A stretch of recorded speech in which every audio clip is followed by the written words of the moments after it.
is we are gradually moving into the post-COVID era. We are gradually.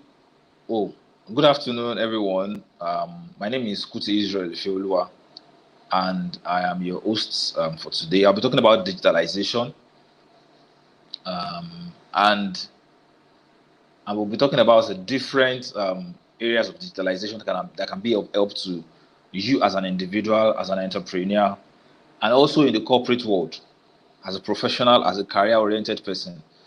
Trust me, digitalization is for everybody, and one way or the other, you definitely have to key into all the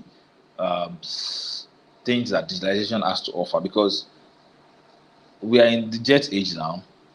If you are not keen into digitalization now, well, I'm afraid you're definitely going to be left behind. So you can imagine the last few months that we were home because of the lockdown, that we had that we all had to stay at home.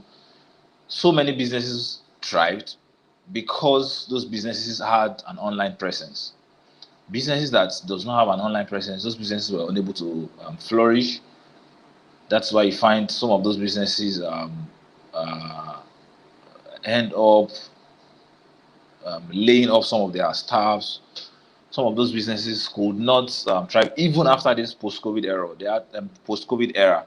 They had to have to go through a lot of stress before they can actually rise up again. So this digitalization is basically process of converting information into a digital format. Result, object, image, can be anything. You're converting into a digital format. So now I have a business. I'm selling. Okay, let's focus on the entrepreneur first now. Entrepreneurs. I have a business. I'm selling shoes. I'm selling bags. There are several platforms where I can make use of digitalization to make my products to reach the right audience. You have WhatsApp, you have Instagram, you have Facebook, you have. Now, one thing is this: you don't have to post all along on WhatsApp or on those pages that I'm selling this, I'm selling that. Come and buy this, come and buy that. There are ways by which you can do all those things. There are ways by which you can make your product available to the digital audience. Now, when you're talking about the digital audience, you're talking about people that can see you through ads, people that can see you through email marketing, people that can see you through Facebook marketing, people that can see you through lots of online platforms. And then when you're talking about this different type of people, then you need to be able to target what each individual wants. You have to be able to target what each individual wants. You have to understand how.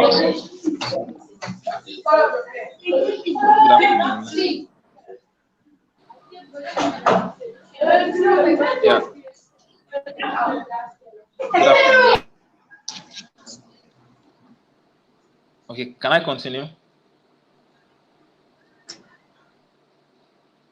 Okay, so you want your products to be out there to your target audience. So there are lots of ways that you can do it. So that's one benefit of digitalization to entrepreneurs. So another thing is the way you describe your products, the way you make your product accessible to audience. How do you package your products?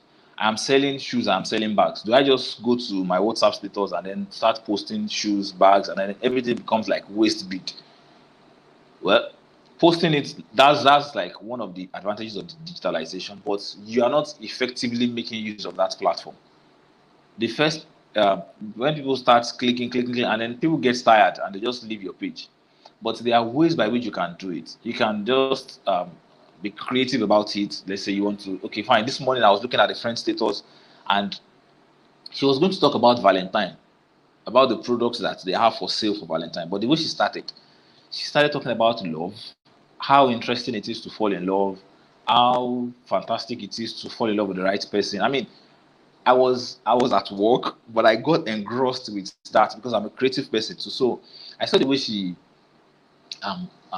channeled her energy into being creative about all those things. So I didn't have any other choice than to just stay glued to it. At the end of everything, at the end of the story and then the creativity, I just saw, fine. Now this is how you can express love this season. And then that's just She just puts the products that she's selling.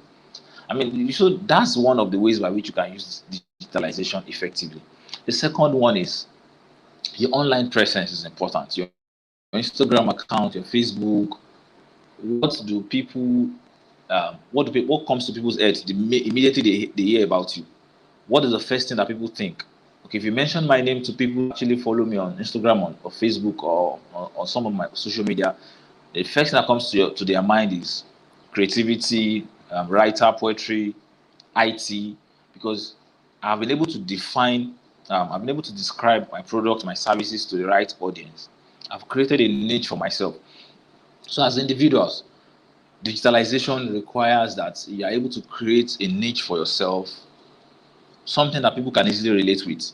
At when you have 50, 20, 100 people gather and they start thinking of, oh, we need to get this, or we need this thing done, or we need this particular service. We need the service of maybe, for instance, let's say you're a plumber or you're a furniture maker, and then we need to do this particular furniture in this building. We need to do this particular plumbing. Like, it should be able to come to people's mind that, oh, I have somebody that does this.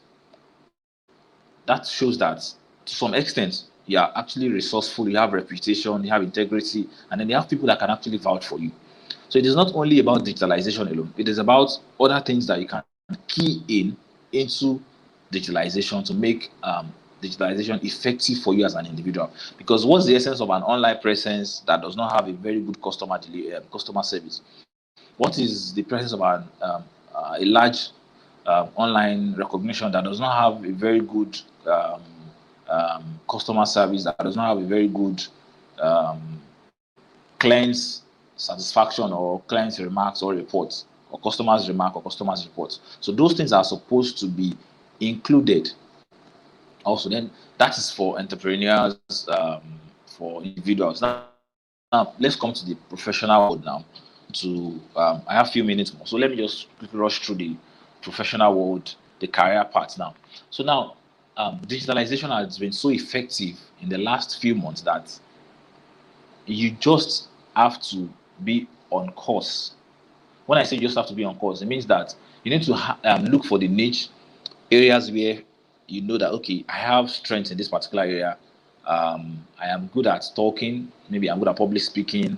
I'm good at this. I'm good at that. Like, look for professional certifications that can actually work for you in those relevant areas.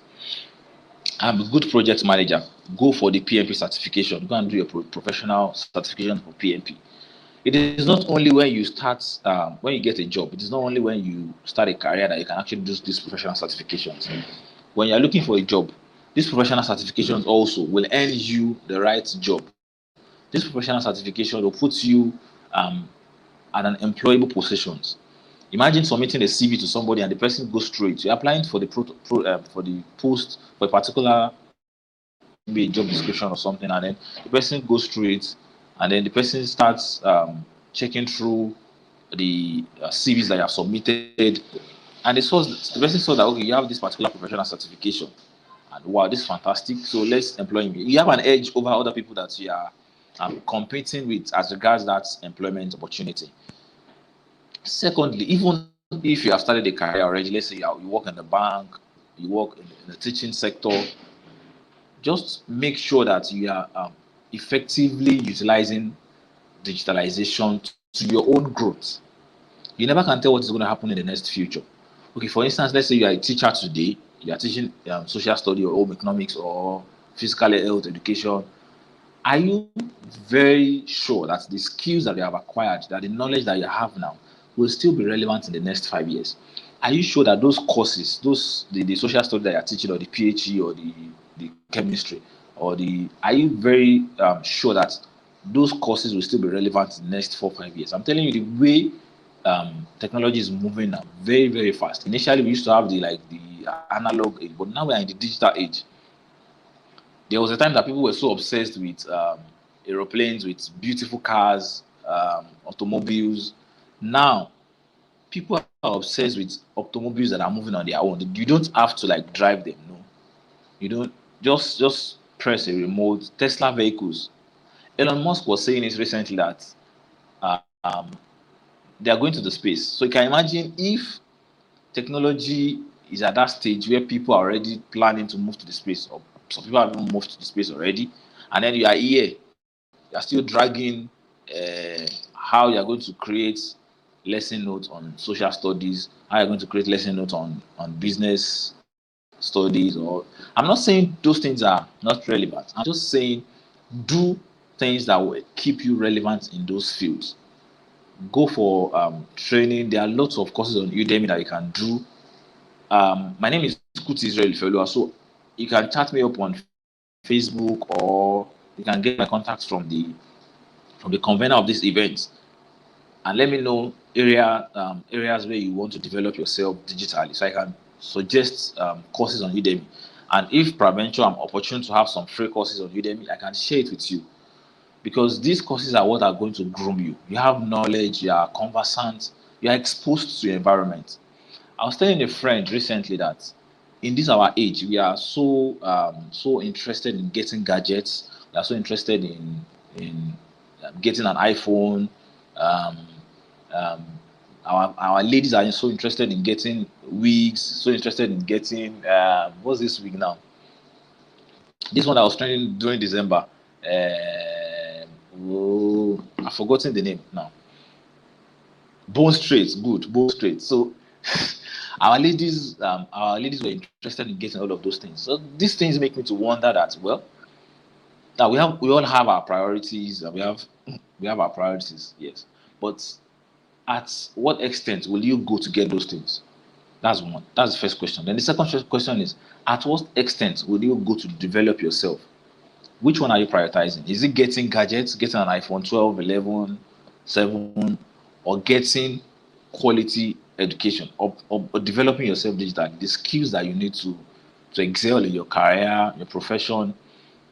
We blame the government on many things. Of course, the government is to be blamed on so many things, because the government has not provided an environment for us. But if you and I want to compete with the global world, if you want to be relevant out there in the global world, you need to do more. You need to develop yourself. It's not the government that will come to develop you.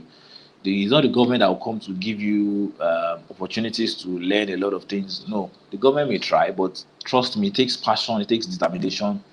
You have to go to the source of those things and learn them yourselves. Some of the skills that I was able to acquire today, I had to sit down myself and learn them, and those skills actually helped me in my career. I was able to be resourceful in so many areas, and then, in fact, the moment you are resourceful, you don't need to you don't need to um, do extraordinary things. No, just be resourceful, develop yourself, be conversant with your environment, be updated. Information is power, knowledge is power. Be updated about what is going on in the environment, the latest skills in that particular profession that you are, the employable certifications. For anybody, let's say you are into a management field, there are several management courses that you can take: business management, the if you are into HR, so many certifications that you can take. These certifications will boost your employability. They will increase your relevance. They will add skills to you. I mean, you will do things at ease. You don't have to start stressing yourself about what to do, what not to do. Once you have the skills, the job will come for you. That's just the truth. I was reading um, something this morning again, and I can't really remember how the quote was, but the summary is that if you keep running, you would see people that would present you with a Nike shoe, or you see people that would give you a Nike shoe or something. But if you go around looking for Nike shoe, you won't see. If you go around looking for Nike shoe just because you want to run, you won't see anybody to give you. But if you keep running, you would see people that will give you a Nike shoe. So it means that if you keep developing yourself, if you keep equipping yourself, you keep making positive and effective use of digitalization, you would definitely make profit. Profit might not be in terms of money now. You definitely make profits, probably recognition from that development that you are doing to yourself. But if you keep going around looking for profits, and you have left the main thing that you're supposed to do, which is development, you won't be able to achieve those things. And another thing that I want individuals and entrepreneurs to make use of also, you have different platforms now. You have the Excel sheets on Google. Make your business attractive. Package your business. If somebody wants to buy a bag, if you are selling bag or selling bead, shoes, if people make order, you should be able to give them a purchase order. If you go to Excel sheets, if you go to sheets on Google Sheets, you find Excel sheets there where you can just create a beautiful purchase order, put your logo, and then send to them. It attracts your customers. They see something different from what other people are doing. I mean, create on that Excel sheet, create follow-up. Okay, this is the person that bought sales from me this January. This is the person that bought stuff from us this February. Okay, we have not heard from them in March. What happened? Do a follow-up. Do a marketing. These are opportunities that digital world has brought to us. You don't have to start racking your brain that, okay, I don't know where I wrote the names. No. Once you put them down on Excel sheets, you can easily identify who patronized you in January, who did not patronize you in February, and then you reach out to those people. You call them, hey, good morning, I have not heard from you. What's going on? You might not necessarily tell them that why have they not bought from you? No, you can just, hey, good morning or good afternoon. I'm trying to check on you. I hope you are doing very fantastic. And then maybe at the end of the call, or maybe the next time you are calling the next thing, we have talk. I'm sure you'll be interested in the new stock that we have. So, I mean, I think my time is up already. So, I hope one of these again will be able to come back to discuss more on the importance of digitalization. But I'm sure that the little that I've been able to share across to you is going to be of good help for us all. So thank you very much once again. My name is Kuti Israel Sholu, and it's a pleasure being here. I really appreciate Mr. Emmanuel for this opportunity.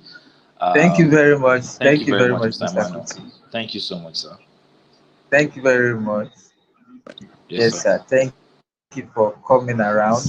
We have seen, I believe that this year we are going to do programs that is going to help young people to improve their digitalization skills. I really appreciate it. Please, if you have any program, you can let me know so we can get people from our own cohort or our own Definitely. circle so that they can be part of it. Thank you very much, Mr. Kuti, Thank you for very giving much, sir. me Thank your you so little much, sir. time. Yes, sir. Thank I'm you, very sir. grateful, sir. Thank you. Thank you, It's all sir. right. Thank you very much, sir. Yes, sir. Thank you. All right. It's Friends Dialogue 2021, and I must tell you the truth. It's been wonderful. Mr. Kuti just talked about digitalization, very important in the new age. We are expecting my own good friend, uh, Chinazo. Chinazo, are you there? Chinazo, are you there?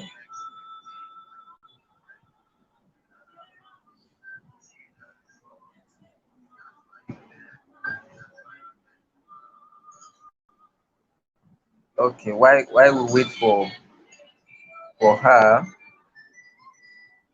The thing is the program itself is organized to help us look at how friendship can be appreciated, and we can use it to learn to get whatever thing we need to get as because many of us do not really understand what friendship is all about. So, and this program is for us to leverage on those things which people are actually doing. I really appreciate Mr. Kuti. The first thing we should understand is that digitalization is one of the things that we need to embrace in this time. Nobody can do any business effectively today without digitalization. So while we wait for our next speaker, we want you to understand that the topic of today again is the new currency, and we want to make everyone understand that we need to use this opportunity to talk to the people on various aspects of the new currency of this time, which is networking and the rest of it all. So these are the things I want to do this period. And I want to do this in the place and then talk to you about it as in a common contact. All right.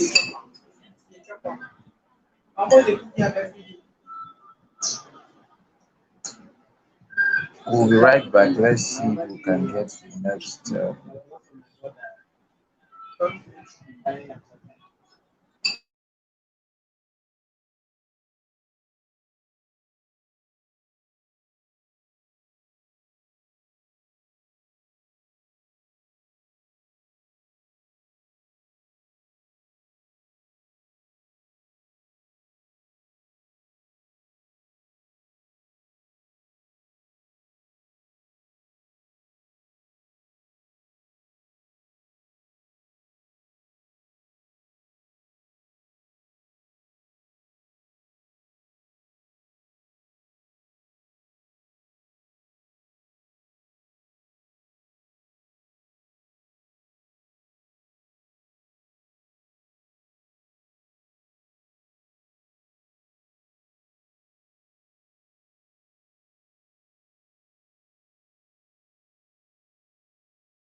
Okay.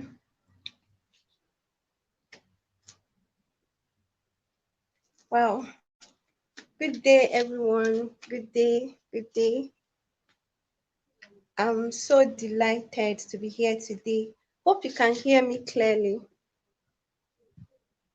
Okay. My name is Chinazo Akuchinedu. Nazo should have known that she just needs to be talking. What is it? Oh,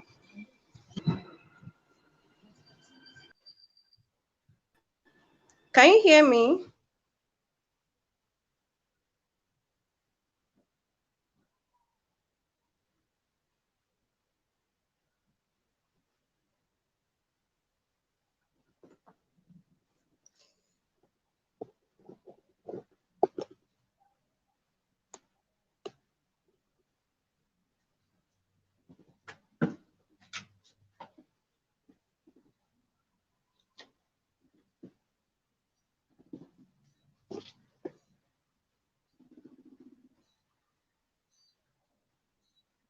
Can you hear me very well?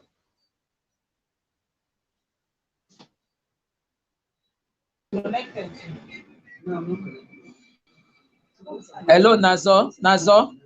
Okay. Hello, Nazo. Yes. Just Can you go hear me? on, go on, go on, go on. Yes, we can hear you. Go on. All right. Oh, thank you so much. Thank you. Thank you. Today we're actually looking at collaboration. It's the new currency. Okay, this statement it's 100% correct. It's 100% true. Because when you look at what's happening recently, what's happening these days, you get to notice that smart business owners are actually working on the principle of people relationship. Okay, and this is what collaboration is all about. It simply means working with other people, together with other people to achieve a common goal. You get to see that you alone you cannot do everything all by yourself. Even in business you cannot do it alone. There is this old adage that two heads are better than one, two good heads are better than one. So if two good heads are actually better than one, why would somebody want to be doing playing a solo game or doing things all alone? Because a tree cannot even make a forest. It's not possible. A king does not rule himself. He needs people in his kingdom. So if you want more, for more impact, for more profits, for more visibility, okay, to even get to a new level in life and business generally, you need to leverage on people. You need to start working, developing this relationship, a win-win relationship with people, which is what collaboration is all about. In business, when you work together with people, there is a shared resources. You share resources in terms of talent, you share your skills, you share even infrastructures. A lot of things are shared together for you to be able to achieve a common goal. Is better and faster that way. Red Hoffman even said that if you're playing a solo game, you lose out to definitely lose out to a team, no matter how brilliant your brain or your strategy is. So this is something that some people have not even come to realize. But smart business owners are already working with this principle, looking for other business owners that have the same customer base with them. They see them building this relationship, start collaborating, and they are making waves, getting to a new level. There are a lot of reasons why you need to start thinking of collaboration. For instance, I have benefited from this collaborative relationship and I'm still benefiting from it. Maybe before the end of today, I'm going to give you a brief story about how I've been benefiting from this. There are a lot of benefits. The first, then, because some people might feel it doesn't really worth the time and the effort looking for who to do this work with. I can do it all myself, all by myself. You really can't. Oh, God does not come down from heaven to help you, to help people. He passes through people to take you to your desired destination. That's how he works. Your talent, your skills, your expertise, your knowledge need people for you to be able to achieve it. So if you want to achieve it, you need people.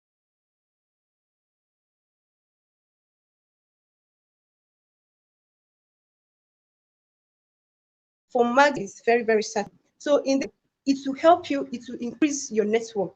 And you know what that means? Increased in network automatically means your network will still be skyrocketing. And this one interest that most business owners, no matter their industry, they always, there's an interest they share in common. Meeting new people, connections, maximizing that connections. Because the more you collaborate, the more your network is doing what? Expanding. And you know what that means? Your network is also doing what? Expanding. When you're in a collaborative relationship, when you're collaborating with other business owners, you get to see that you have access automatically, have access to new customers. You access a pool of customers that have already built trust, and even patronize your partner. You just have access and it moves freely. Imagine when someone introduces, okay, let's use John Obidi, that virtually almost all of us know. Introduces someone in his platform as a partner. He already has already built a network. He has customers that have trust. So being introduced as a partner, imagine what happens. You have access to those people. They will just start, if you introduce anything to them, they will even bother. Are you sure this person is not going to scam me? Are you sure? They will just be like, Mr. J.O. cannot be working with a scammer now. They will quickly join and they will start having some dealings with you. These are one importance, or these are importance that once you start collaborating with other business owners, collaborating with people, you have access to new customers that originally you wouldn't have been able to gain all by yourself. That's why it's very important you start looking for who are those people that have the same customer base with me. Let's do business together. Let's see a way to achieve this common goal instead of sitting down, envying people, competing with people. It's now said that collaboration is the new competition. If you want to achieve greater heights, you just have to collaborate with people. When coaches come together, organize trainings, you know what happens?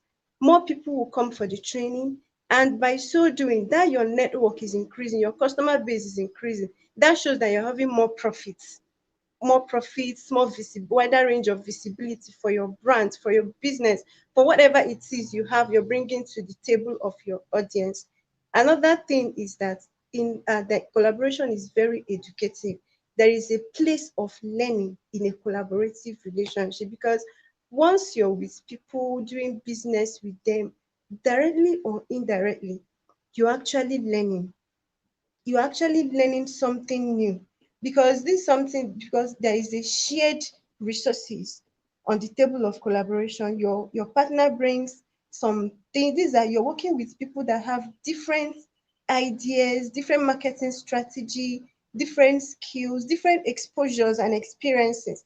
These are people you're working with. You know what it means? Automatically you're learning. You're being exposed to their marketing strategies, which you can use in your own business, and you make more sales and you profit, get to a new level. So these are things that some persons might not really know. And you don't need to break the bank to start collaborating with people. You can start anyhow, as little as no matter how little your business is, no matter the stage you are, no matter the people around, start look around you, and then you get to see there are a lot of people. If by may even telling a friend, okay, take this my products, make advert of it for a week while I advertise your products for you. This is part of the collaboration. It doesn't take much. You don't need money to even do it. You're meeting new people, you're already working with them. But the mindset there and what you should have in mind is that it's a win-win relationship. Is not such that your partner is bringing more to the table, but you're not doing anything. You're just there being like a parasite. It doesn't work that way. You're working, he's working, and at the end, you see yourself making more progress in your business. Because even the Bible made us to understand that it's not good for somebody to be alone. Because when you're just alone, what happens? When he falls, there is no other person there to lift him. So it's something that we need to start working with. Is a new it co- being Collaboration being the new currency, is actually the new gold, is the new competition, is the way forward now. I remember last year I was surprised. Like because I even hit and exceeded my financial goal last year. I'm a fashion designer. How? Because I was collaborating with people. I even went started working together with even big fashion houses. Being someone that is just a startup, just starting up, these people opened their arms and they worked with me. I can be able to go to the market, get clients, get jobs, but I didn't have the resources, the infrastructure to deliver some of these big projects I got. So these are things that, if you know what your strength is, look for somebody else that will complement you. Together you share your resources, because you have access to sharing of resources. You can save money, you will exceed your budget. In fact, the importance of collaboration really cannot just be overemphasized. It's something that everybody who is in business that wants to get to a new level should look at and start leveraging on people relationship. Because if you overlook it and think you will go far, to some extent, or you do well, but to a large extent, if you really want maximum achievement and actualization, you need to start thinking of collaboration. Because you can go, if you want, there's a saying that if you want to go fast, you go alone, but if you want to go far, you have to go with people. So if actually you want to get to a new level in business, in life, you need to start thinking of this new currency, which is collaboration. Because with it, if you leverage it and maximize the relationship very well, you see yourself making more impact, making more influence, having wider range of visibility, making more sales and closing deals. You see yourself achieving something you would have achieved that would have taken you 3 years to achieve, even within a space of 6 months.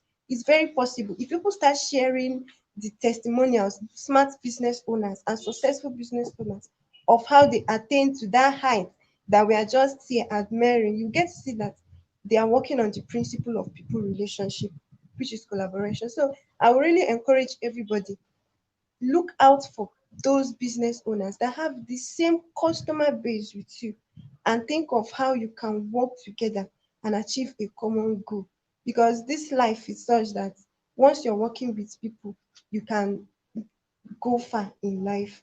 You really go far. Ways to go about it is not a difficult task. Social media has made it possible for people to meet, for you to even start working together with people you have not seen. I'm just talking from experience. Last year, I did a lot of work with people that I have not even seen with my eyes. It's just because we feel we can do things together, and we're already moving and we are working together with that. So I encourage every one of us to start thinking of collaboration instead of what?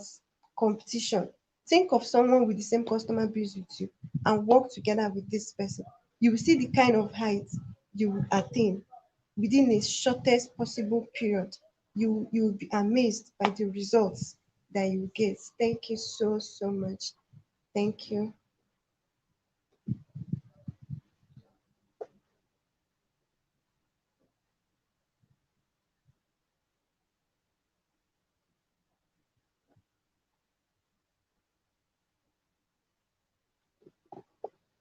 Are you there? All right, thank you, Nazo. I really appreciate that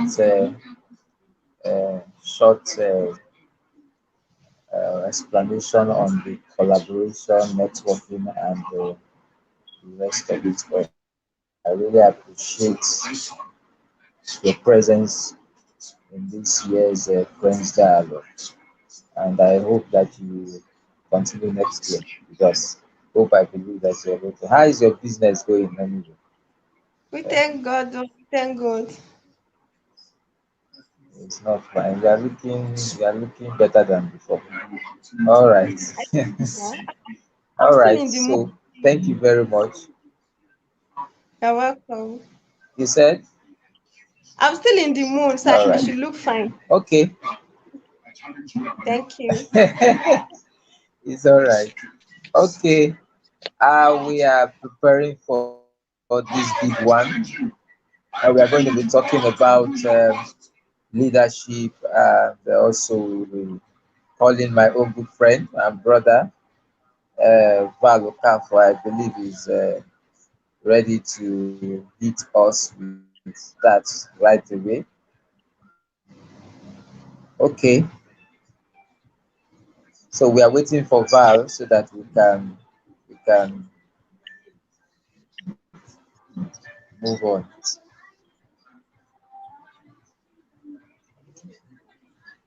So we want to look at leadership. Leadership is a very big issue, and we all know that in Nigeria.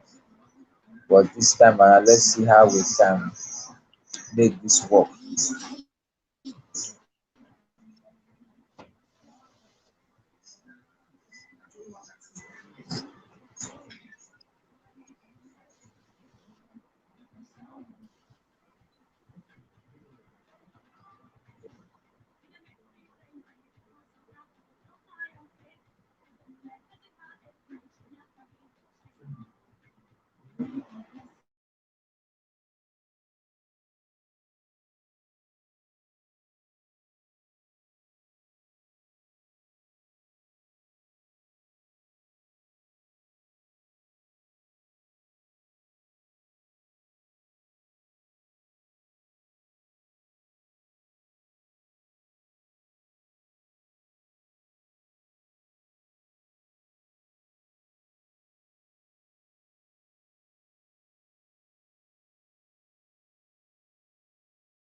Hello, everyone. It's great to be here. My name is Val Okafor, and I'm going to be speaking on personal leadership and leadership in governance. It's always a pleasure to talk about this all interesting topic because everything rises and falls on leadership, according to John C. Maxwell. And this principle has, over the years, shaped culture, shaped our value system as individuals, as corporations, as society. So today we're talking about personal leadership. Then, as an overlap, we'll talk about leadership in governance as a dress rehearsal for 2023. If you're a Nigerian watching, you understand what 2023 holds for all of us. Okay, so let me start from personal leadership. Remember, I said everything rises and falls on leadership, and that is true. Whether you are succeeding or failing, we can look at your leadership style and tell where the problem is coming from or where the success is coming from.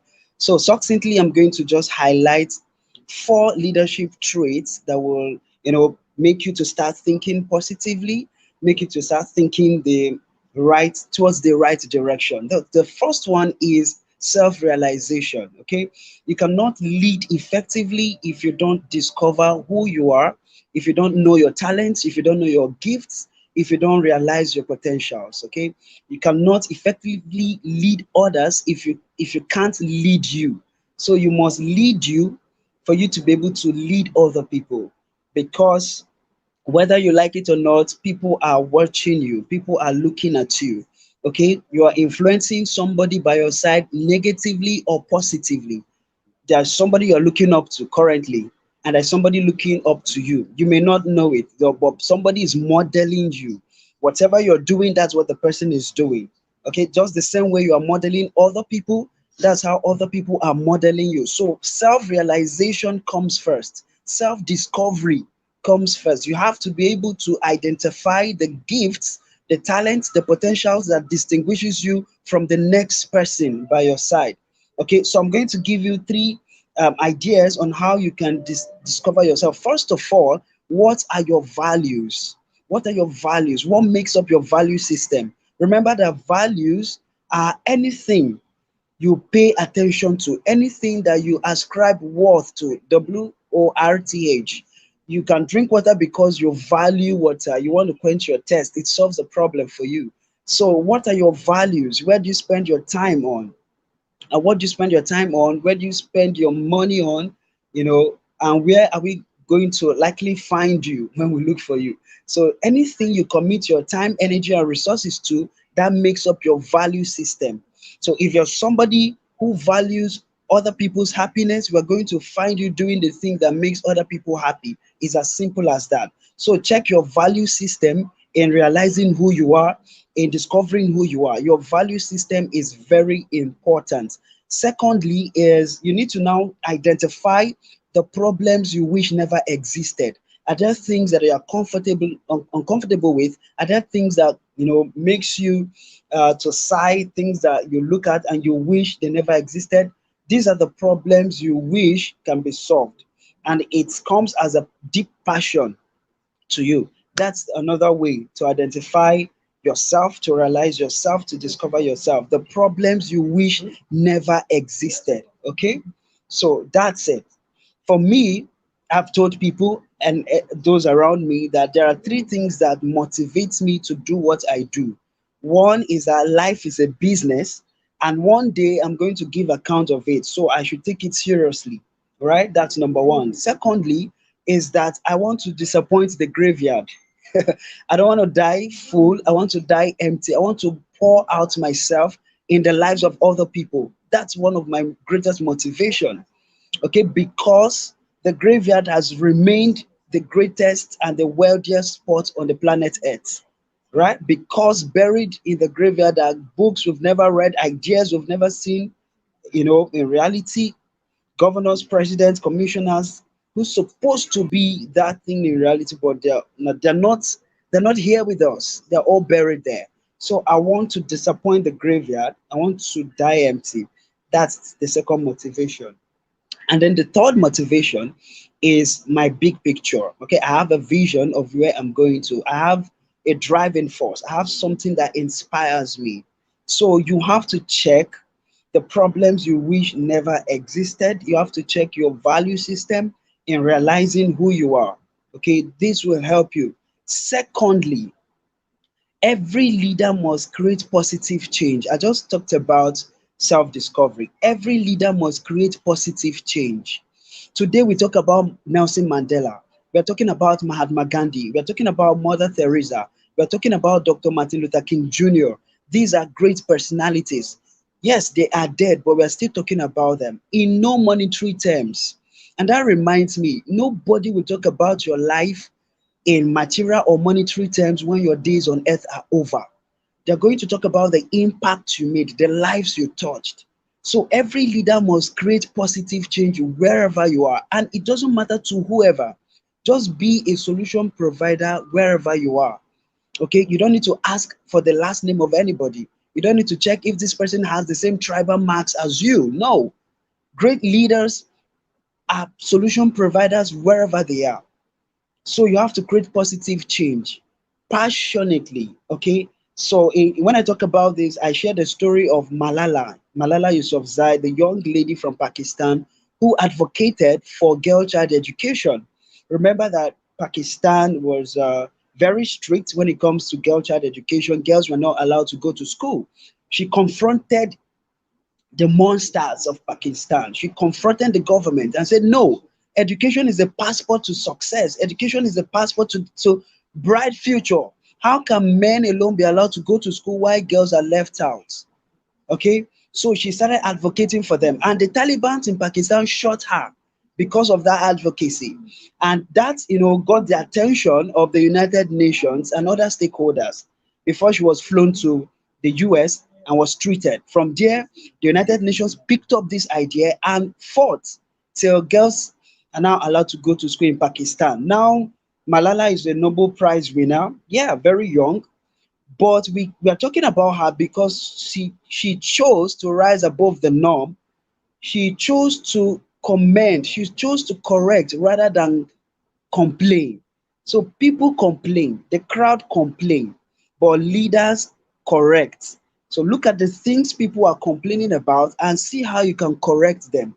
I'm not asking you to build bridges, schools. No, I'm asking you to do something, no matter how little, to add value to the lives of those around you and to the society where you find yourself. That's what great leaders do.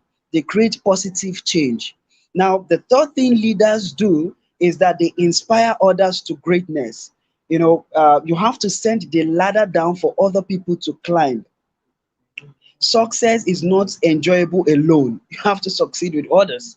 Nobody succeeds alone. You need the companionship and the collaborations of other people. But most importantly, you have to send the ladder down for others to climb. And I'm going to share with you what I believe scripturally. Jesus Christ did it, okay, to his disciples. He asked them, "Who do men say I am?" They were telling him a whole lot of things. And then when Peter got the answer, he established a responsibility on Peter. And from there, Peter became awesome. Peter became the leader, and every one of them became leaders. Peter was a leader, Paul was a leader, James was a leader, John was a leader. Now, Jesus did that because he understood the essence of personal leadership. That leadership is not complete until the people you are leading start succeeding.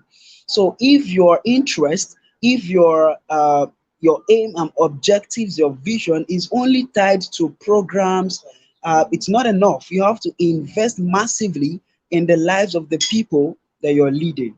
If you cannot comfortably delegate a responsibility to the people who you lead, you've not started leading. If you can't close your eyes and go for vacation, knowing that the people you lead can handle what you've given to them responsibly, then you've not started leading. So you have to carefully and consciously invest in the lives of those you lead. All right, inspire them to greatness. Inspire them to greatness. Inspire them to greatness. Now, all of you know Lionel Messi, but somebody made him who he is today. The likes of Maradona, the likes of Ronaldinho. Okay, so if not for their conscious effort, nobody like Messi today. And so you have to look around you, identify the people who are going to pass the baton on to, so that your legacy will continue. Now, fourthly, because I know my time is running, the fourth thing leaders do is that they build great legacies. Leaders build great legacies. Okay. What are you going to be remembered for? In the next 10 years, when your name is mentioned, what are we going to remember you for? I like talking about this because the people who lead us in this climb don't give a damn. They don't pay attention. They don't care if their name will evoke opportunities or denial. So, my question to you this morning is, when your name is mentioned, will it open up doors of opportunity? Will it open up doors of open great doors when your name is mentioned? Or will people say, no, that guy, I don't have anything to do with him. I don't want to work with him anymore. Okay, so when your name is mentioned, make sure it opens up doors of great opportunities. So these are the four attributes of personal leadership. Let me quickly talk about leadership in governance before I leave the stage. Now, every leader who is leading citizens, you're leading subjects, you have to pay attention to the needs of these subjects. You are there to serve them. You're not there to embezzle. You're not there to enrich yourself. You should see yourself as a servant leader, as someone who should inspire the people. It is so unfortunate, and really it is, in this climb, we don't have any dream. We don't have any vision. There's the American dream. Is that the Nigerian dream? Is that the Ghanaian dream? Is that the Tanzanian dream? No dream, just manifestos. That's not enough. It's not enough. So there has to be a vision where the people can look at and get inspired. Okay, because everybody wants to live up to the expectation of the American dream. You see them doing everything they can, educationally, health-wise, and in every sector. So our leaders must pay attention to the needs of her people. We're still struggling with basic needs: electricity, food, shelter, security, when we're supposed to be thinking of launching the next satellite. No, so there needs to be something done. And the electorate, the people, are responsible for their leaders, because your leader is from the society.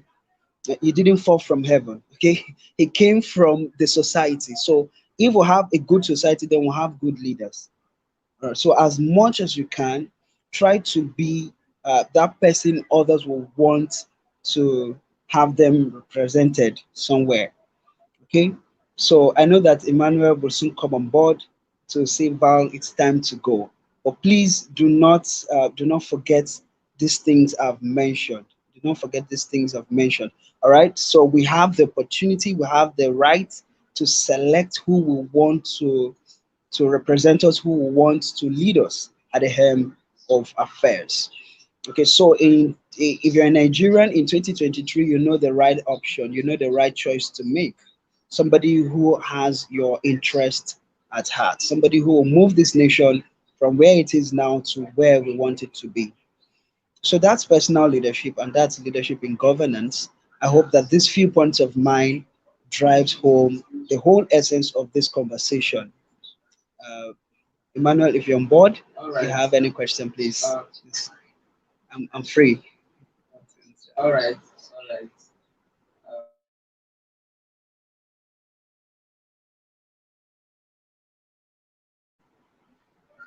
Hello, can you hear me?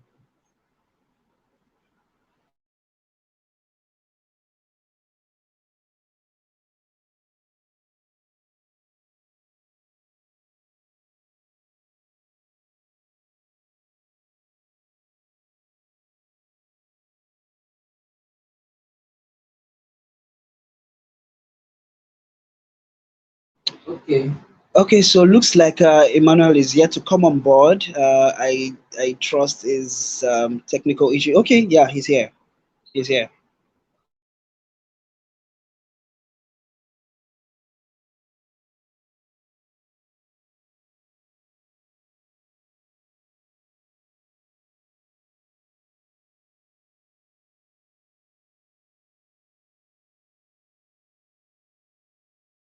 Looking out for in the year 2020, what kind of leader should they be looking out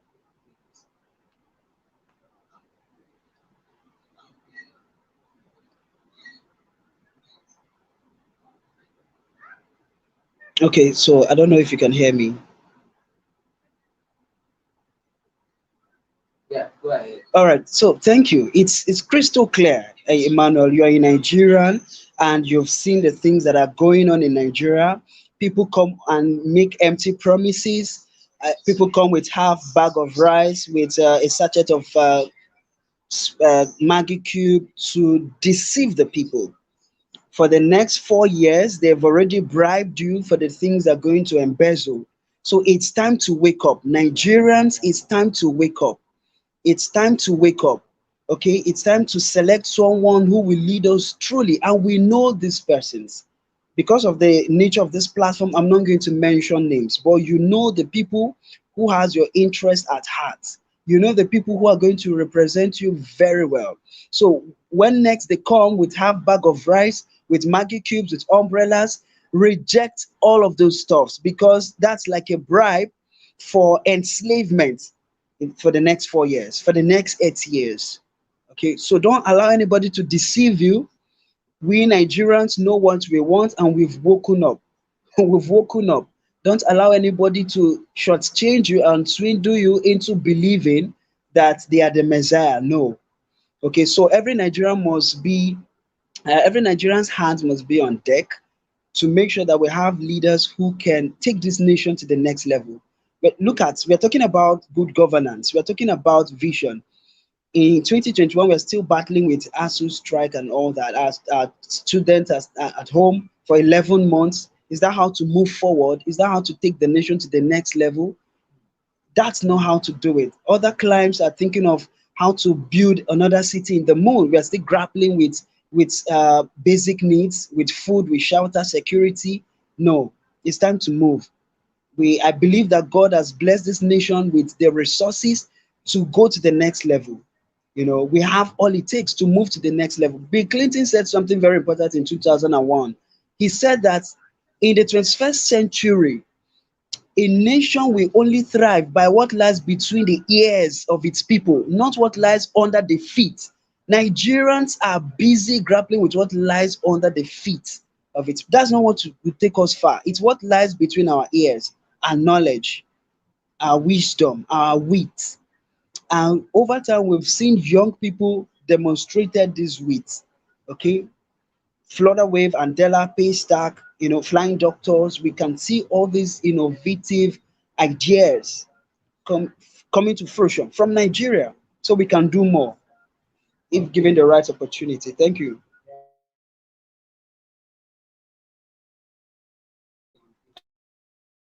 I think your mic is muted, sir. Okay.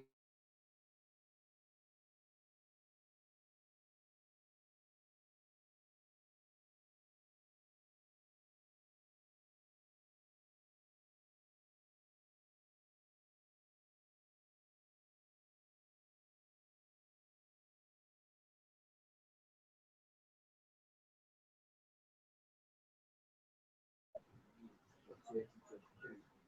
Enough of complaining. Let us act.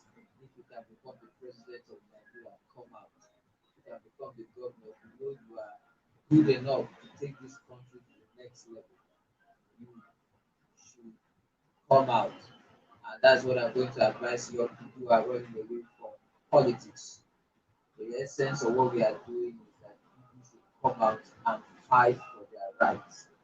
Don't stay in your home and be praying for changes when change will never come. So, the last time we had, what do you call it?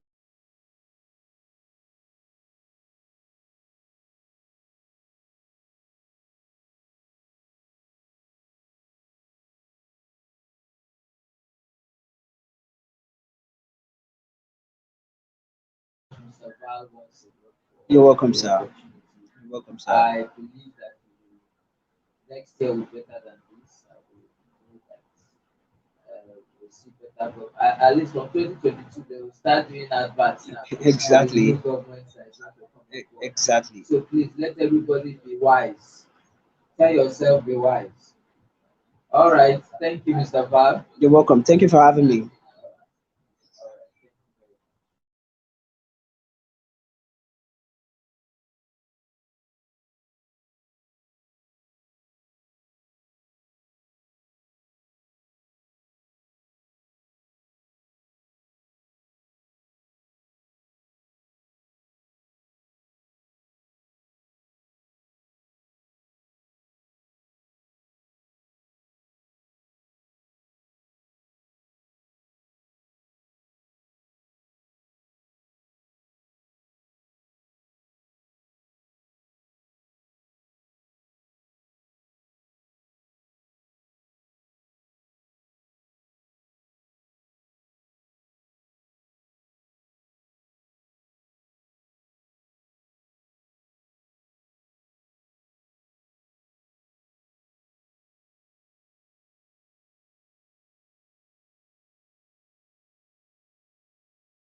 This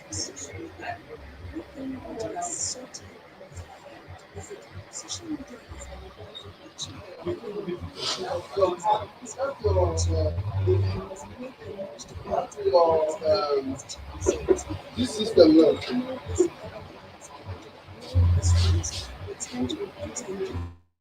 and this color now, this is big like this one. It's big one. It's big like this one, but it don't heavy like it don't heavy like this one. Yes.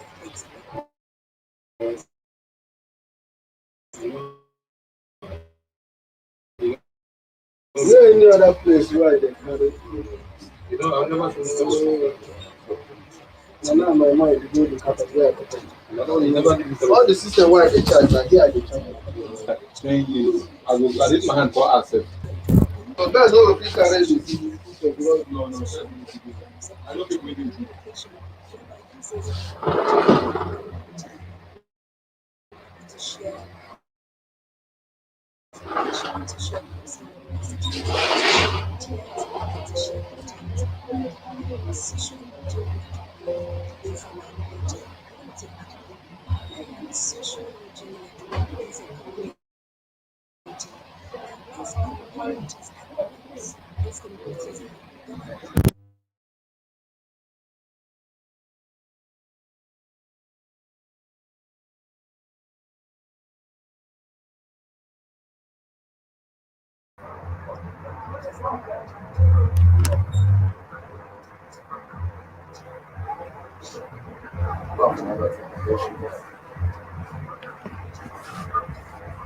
Worship is what I want you to only do to touch the mouth.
Hello, are you hearing me? Yeah?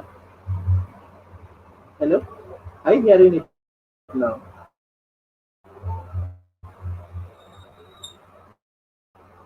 But I'm hearing it.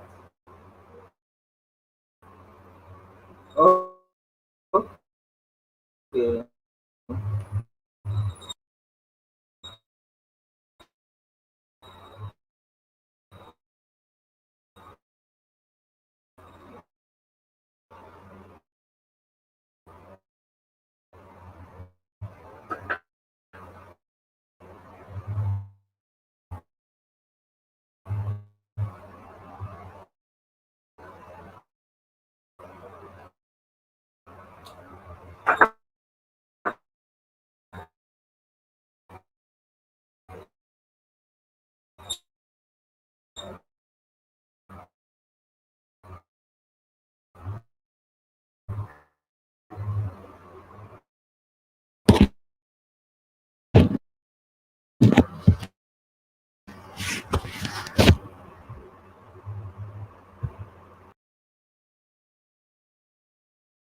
Okay, yeah. So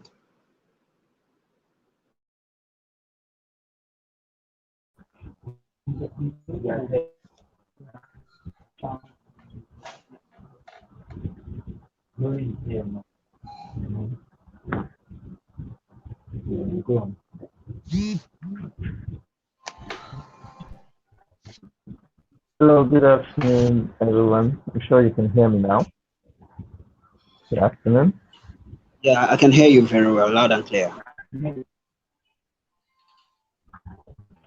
Okay, well, you're welcome to the panel discussion. I have Maria. Uh, please forget to call me.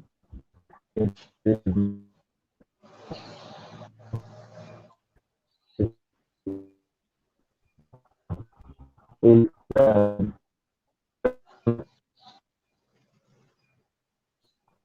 I must say that the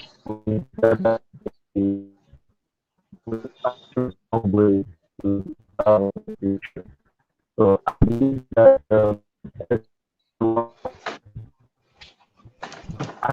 go through things from the so I would want to know something so we can start. So this is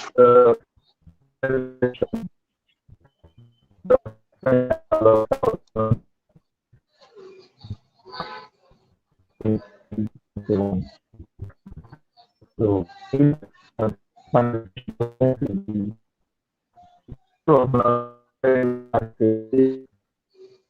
uh, in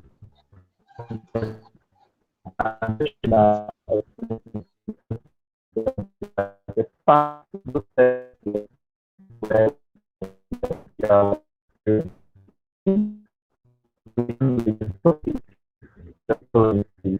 and uh,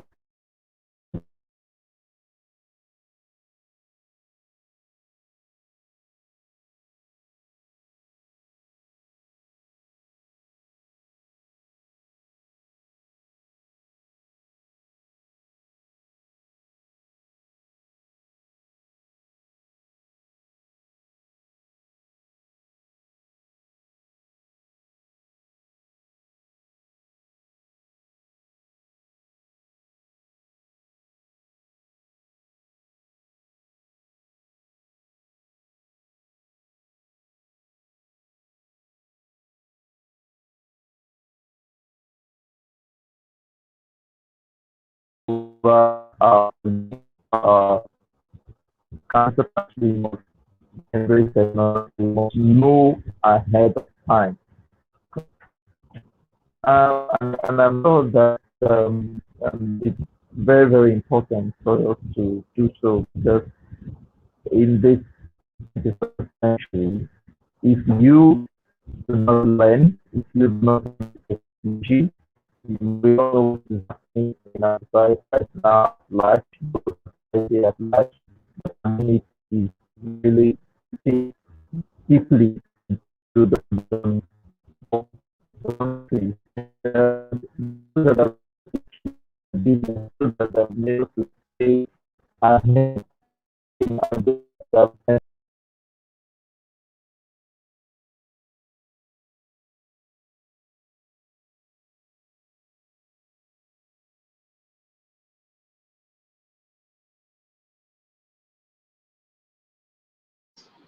Chinazo, Chin.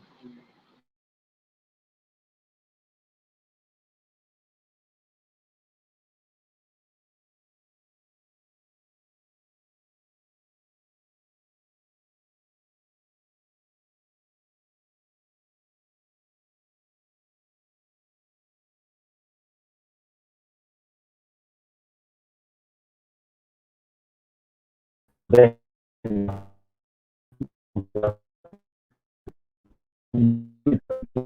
people are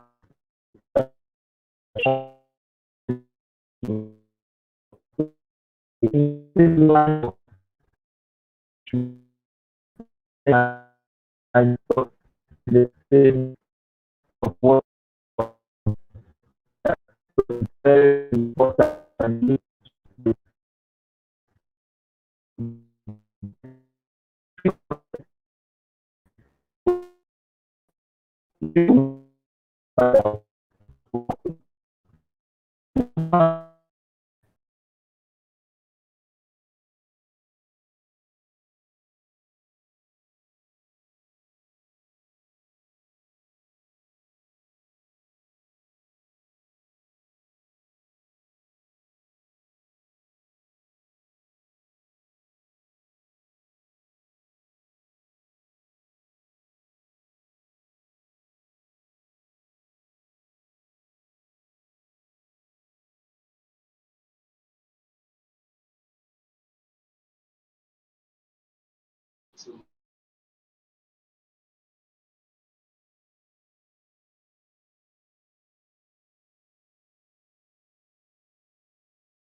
Okay, I'm not, all right.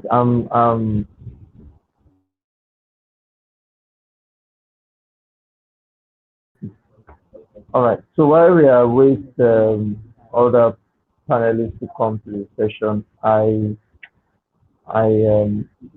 would also want to appreciate Mr. Val Okafor, for the rich wealth of experiences he has, and he talking about leadership and good governance, throwing more light on that. Sometimes we get to realize that our attitude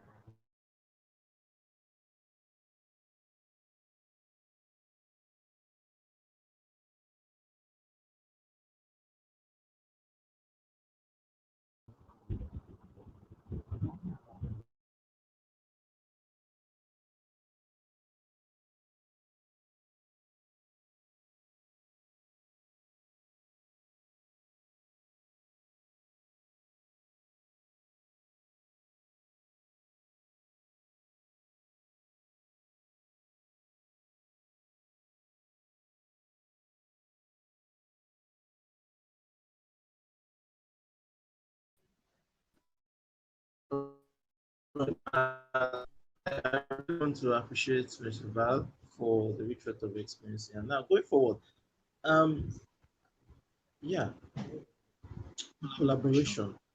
Uh, I know. Okay, welcome, Mr. Val, to the analyst session. I want to appreciate your presence here. Now, like, while we expect other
Hear loud and clear. Can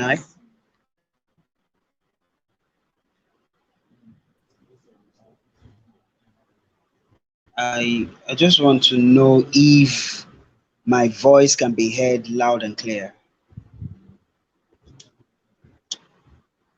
Okay, I want to believe that the network issue will be resolved swiftly while we continue. But yeah, the survival is back online, but I don't know if he can hear me. Can you hear me, sir? Yes, I can hear you. Okay, so you can continue, sir. Okay, so you asked the question before the network interrupted. How has collaboration helped me to progress in my area of work? And the answer is this: no one succeeds in isolation. Not succeed in isolation because whatever it is that you're doing or whatever you're aspiring to do, someone else has done it or someone else is doing it. And you don't want to make a mistake. You don't want to spend years of trying and failing. You just want to copy the success of other people and implement. So when you collaborate with other brands, with other people, it makes the journey faster. You get the experience of this person and the experience of the other person. Now, let me share a practical example. I convene a program every December for youngsters tagged Leadership Clinic for Youngsters, and I don't do it alone. I collaborate with Speak Out Africa. I collaborate with Impact Training Room, Global Change Makers Initiative. And because of the nature of our program and the rich investments we'll make in the lives of these youngsters, there's need for this collaboration. So while I bring in the leadership aspect, while I bring in personal development and capacity building aspects, these other organizations provide conversations around dangers of wrong association, body image and all these expert at things make sense. That very well as individual. I have brands individuals. You see, in the end, we have a robust program. In the end, we are selling out information that is all encompassing. So if I said no, I don't want to relate with people, I want to do it all alone, I want to take all the glory to be half big and haphazard, So, but collaboration has been able to help us dish out real value to these people, working in line with these other brands I just mentioned. So that's the new currency, and it has helped me to grow. And I'm sure it's going to help every single person listening to this conversation.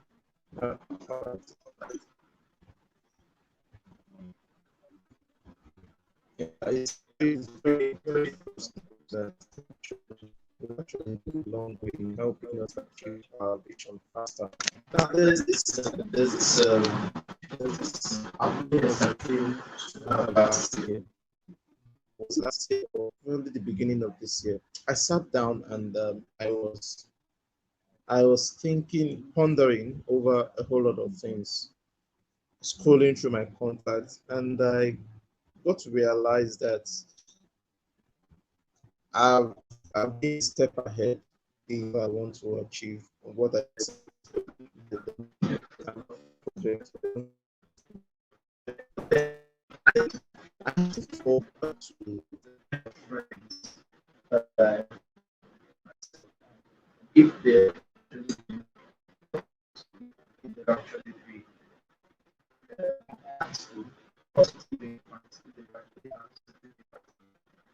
I decided to go on the evaluation. And this actually brought me to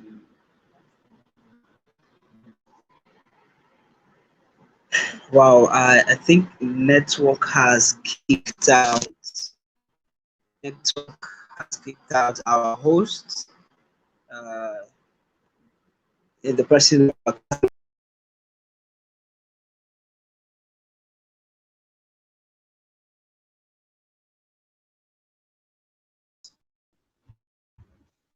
I realized based on what for what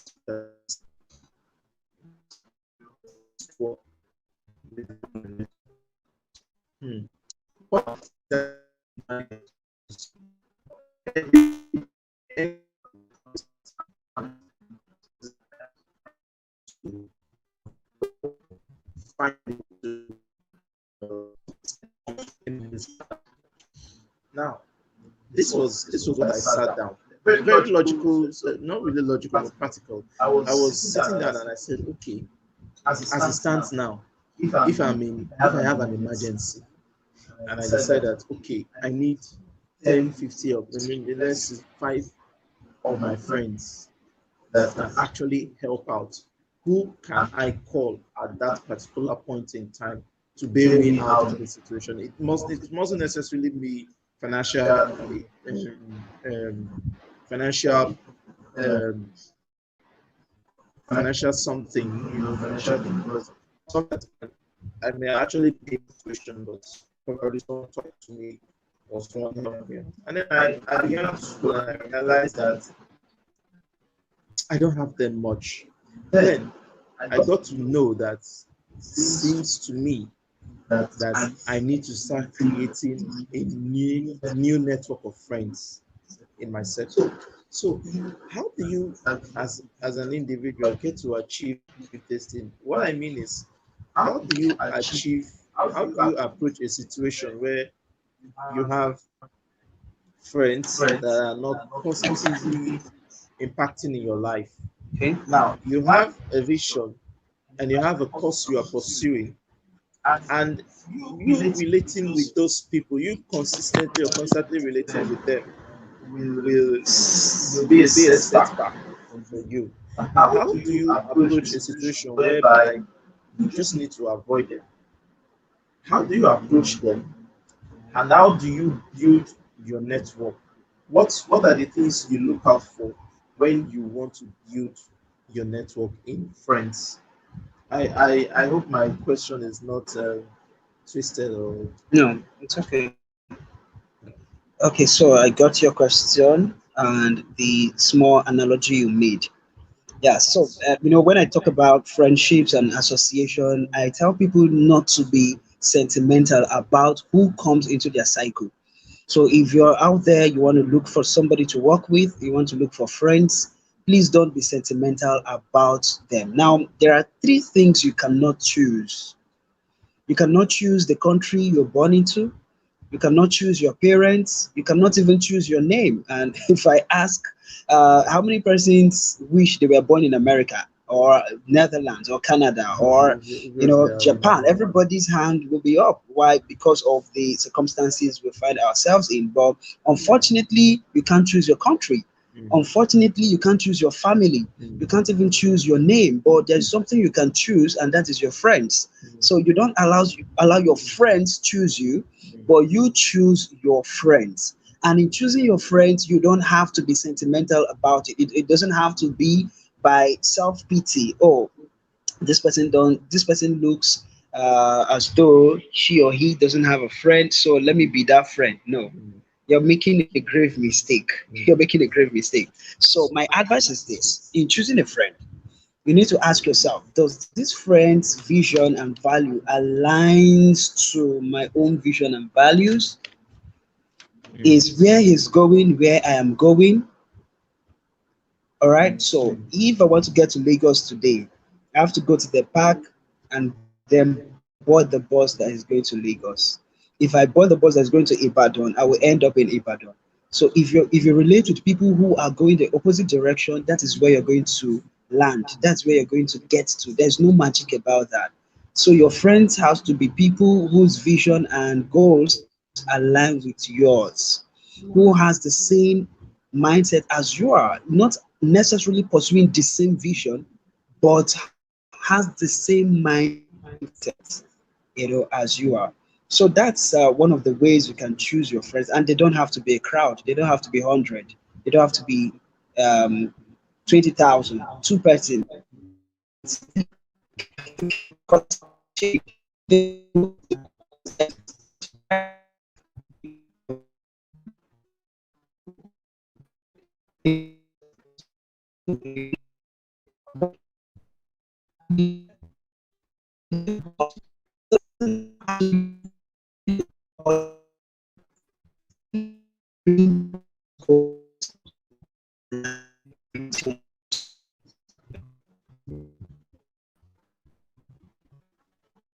All right, that's great. Well, it's fortunate, fortunately for us, I would say that we're just the two persons in this panel section. But fortunate for us, I believe we had speaking of with Miss Pete and uh, Gloria. But, well, I'm going to go on part of the conversation where you talked about leadership, and there are two things that are And one of it is the coming election. Okay, let me go to the first. Because the first will actually need one way or the other. And in talking about leadership, I picked a point about responsibility. And something to take home is you investing to is like investing in and a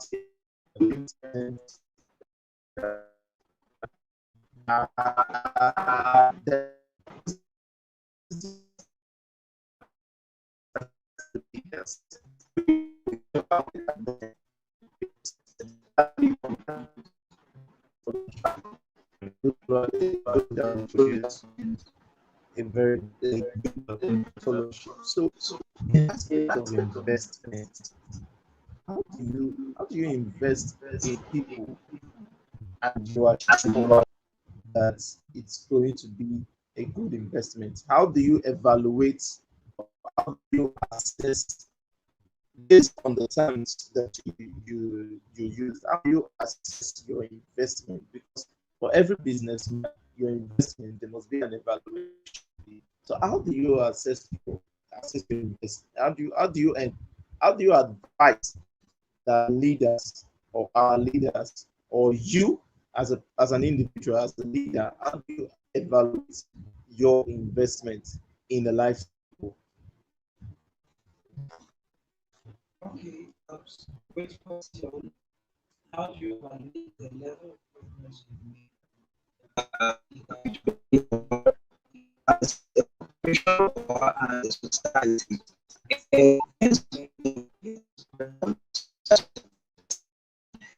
Those things very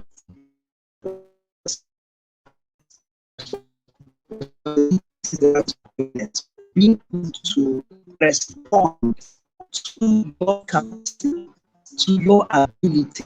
That's what responsibility means, and that is what it stands for. So, my take is that a good leader should be able to delegate certain responsibilities to people in your eat to the people in direct and govern. So, if as an individual you want to invest positively in the life of people who are following you, they have to consciously delegate certain responsibilities to them. If a teacher wants to know if what he has been teaching is making sense, then that teacher sets a continuous assessment. That teacher sets an exam. And when the student writes that exam and submits, he would know if what he has been teaching is making sense or is penetrating the heads of these people. So that's one way to assess if really you are making progress or not. And of course, scripturally, I would tell you that Jesus Christ did the same thing when he sent 12.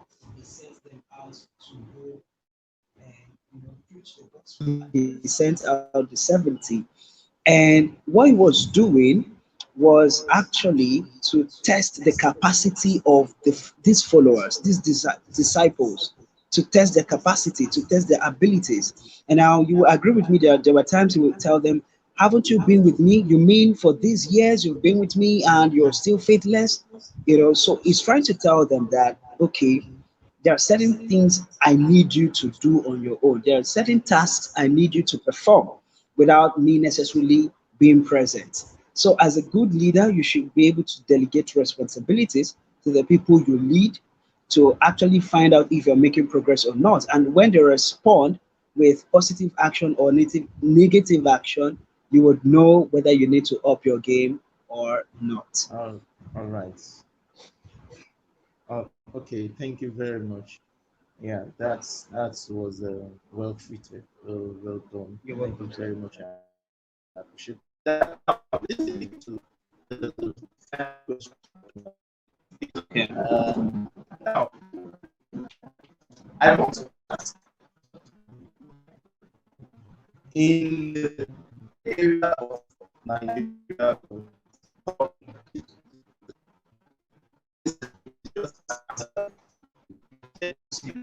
in the central government. Uh, oh wow. So it's like asking me to get into politics. Everybody should get into politics. I'm a member of ANN, Alliance for Nature. So part of the community, let's and so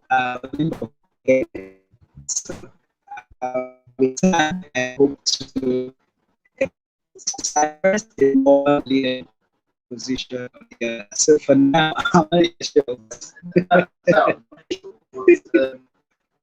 what I want you to tell us now is, well, this will affect me and it affects everyone generally because now, in 2020, which everybody, the world knew that the world knew that Nigeria had the capacity in the youth to lead this country. Now, the experience of last year, yeah, the NSAS protests that came with a whole lot of things. Where do you see Nigerian youths come?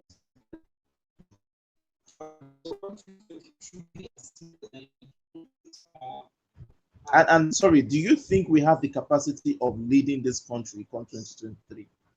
All right, so yeah, that's an important question. But I would love viewers watching that to know that Nigerian youth make up 60% of the population. We have people who are 88 to 35 who make up 60% of Nigeria's population. That's to say, Nigerian youth are close to 100 million. So we have the capacity, we have the human force, we have the workforce to be able to decide anything they want and achieve that. So a youth can lead this nation. Leadership doesn't respond to age. Leadership is about assumed responsibility, being able to respond to your own abilities in such a way that influences the lives of people positively. So if youths in their various endeavors are doing great, I just mentioned Paystack, Andela, Florida Wave, Flying Doctors. These are just areas of endeavors youths have proven that they can do something with or without government help. And you know it. You know that in the entertainment world, in the innovation industry, in the tech world, in the education space, young people are doing excessively great. Nigerians in America are the most educated, not one of the most educated, you know. So we have the capacity to lead this nation. If we can do well in our various businesses, we can do well with the governance of Nigeria. And I hate it when people say, do you have the experience? Do you have the experience? The people that have the experience, what have they done? What positive things have they brought to the table? So it's about ability, it's about mindset, mentality, and a little of experience. And this time around, the experiences from the successes you've had in your various businesses. All right. So in 2023, young people can do something. So the president just gave us the not too young to run bill. He passed it into law. That's fine, but we need support. The forms that governorship presidency is enormous. In the price people cannot afford. So we make it so that we can have some options, we can have multiple options. All right. This was very insightful, and I really appreciate it. Thank you so much, Sabaruka, for You're welcome, sir. thank you for our viewers watching. And I also want to appreciate the truth for it's unfortunate that network had to fail us a very wonderful one. And also peace, Miss Peace. Thank you so much, everyone. It's been a very wonderful moment in Friends Dialogue, and while we await other sessions to come up, I believe that Friends Dialogue 2021 is a success. I am Okalo Chinedu, and I look forward to seeing you all improving in your various endeavors. I look forward to seeing every one of us saying to ourselves, yes, we have achieved what we set out to do based on the new currency, based on collaboration, based on embracing technology, based on leadership, because everyone is a leader. And whether we like it or not, we I have the responsibility to be responsible, yes, society, in small projects, and in whatever we do. So leadership is very paramount, and why we also hope and expect the government in our society as the environment will be conducive for us to explore. I also want to appreciate our very own Mr. Emmanuel Aloysius, who has been a very important personality. He has improved, he is a mentor indeed, and he has done wonderfully well trying to organize dialogue, and also so for now, I say thank you very much for the session. Peace, and we're signing out so much.